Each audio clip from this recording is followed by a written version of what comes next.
Hi everyone! Happy March 1st.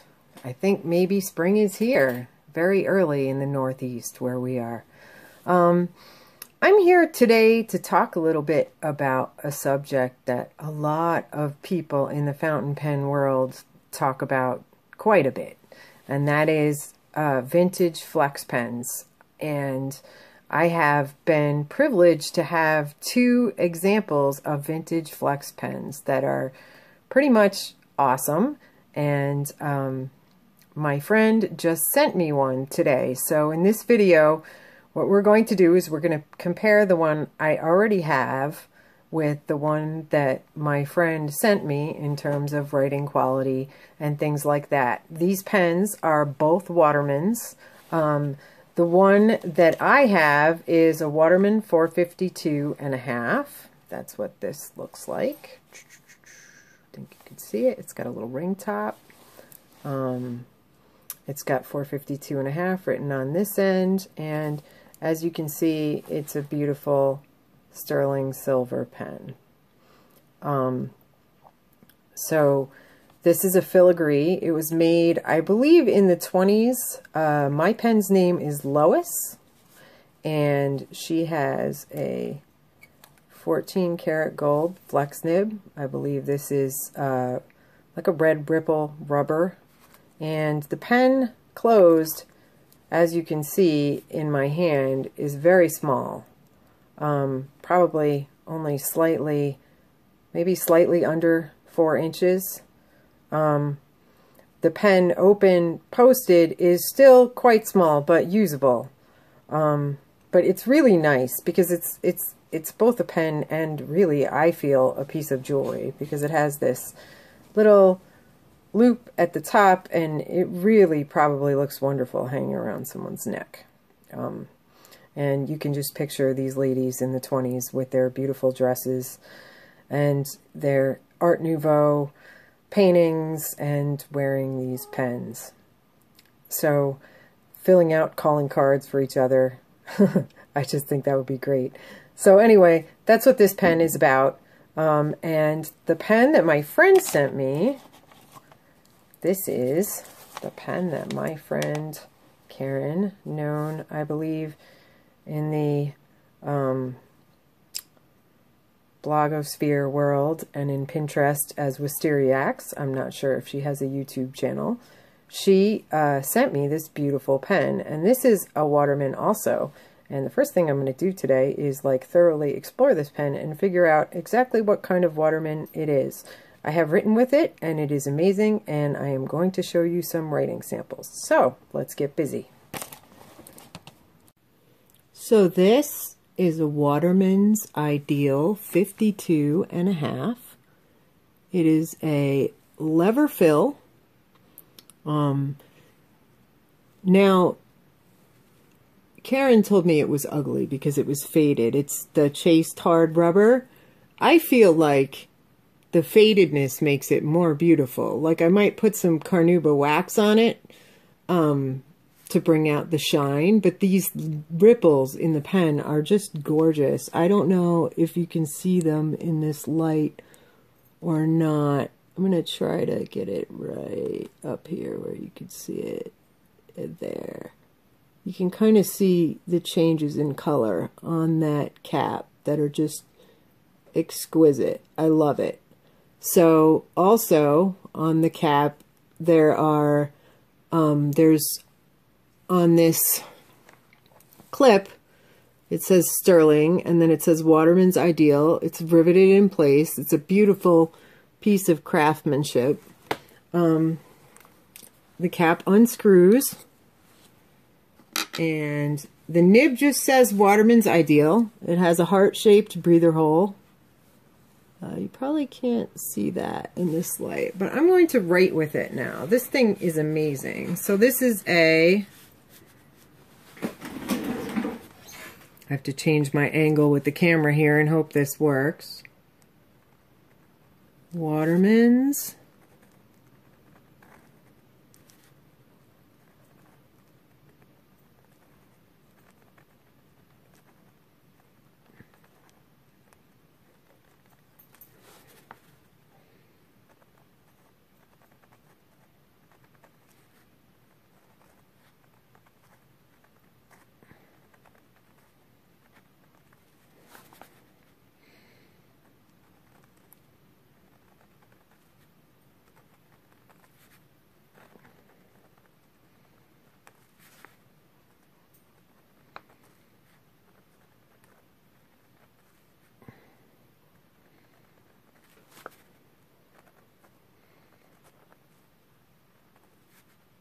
52 and a half.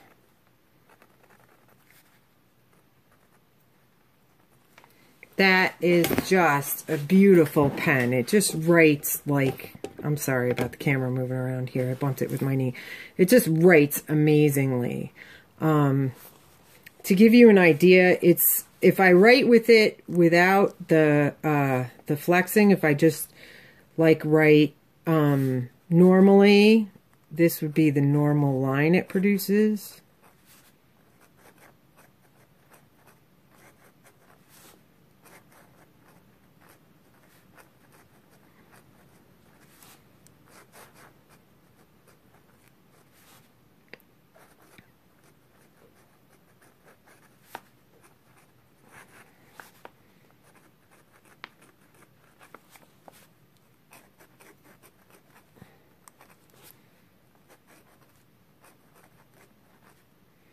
So that's a very fine line. It's like an extra fine or something like this. And I really, unfortunately, Karen sent this to me filled, and I have no idea what color this is, but it is gorgeous. I suspect that might be Noodler's Nightshade, but I'm not sure. Or Watermans Sepia.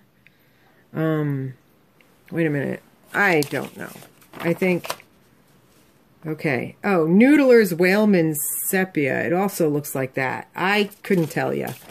Anyway, I love these off blacks towards red that she seems to pick for colors. They're so gorgeous. So, yeah, this is a really great pen. And let's see about the flex now. We can go... That's the normal line, and then we can go like this. Get very broad strokes without any railroading whatsoever. Look at that.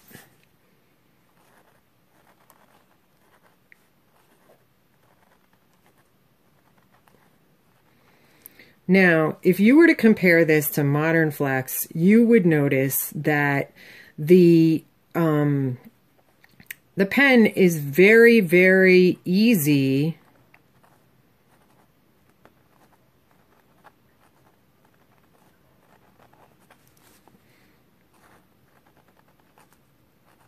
to press down on. The nib is lovely, and the spring on this thing, it's like beautiful.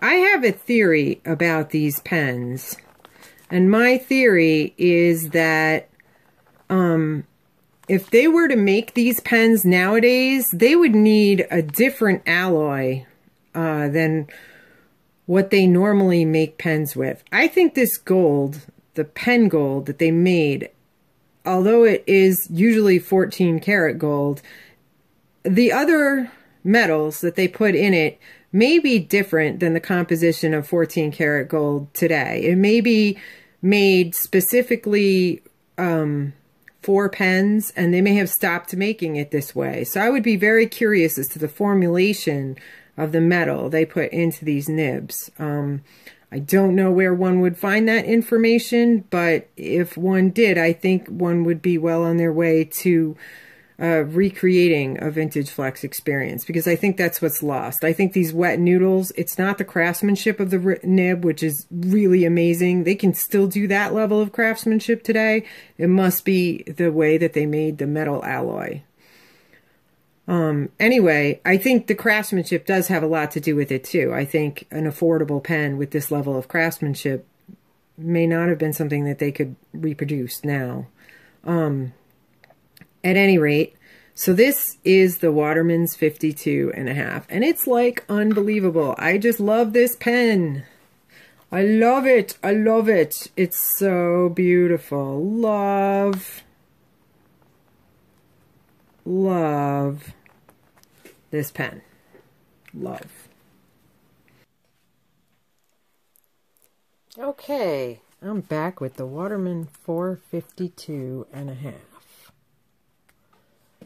This is an awesome little flex pen, but it's too small to use unposted, if you can see. It needs to be used posted. And even then, it's too small for my hand, but...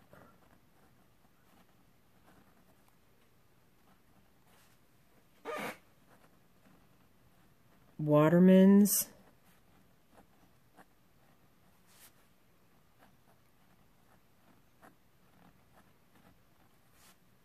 For 52 and a half. And you noticed where the last one was really fine. This is more like when you write with it normally.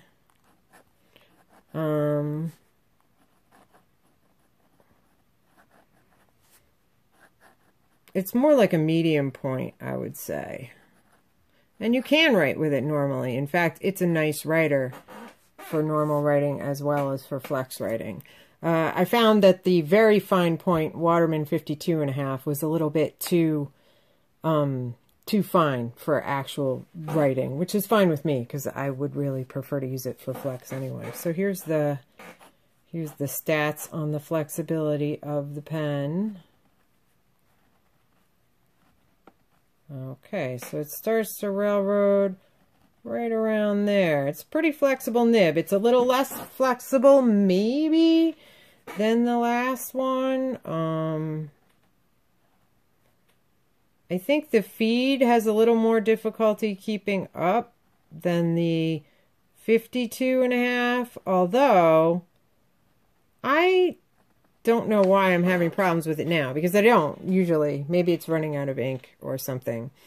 Anyway, this is not just a beautiful little pen. It's really a piece of jewelry, you know. I love the way it looks. It's just aesthetically pleasing, and I love the fact that it can be worn on a chain around your neck, and probably this pen was worn that way. So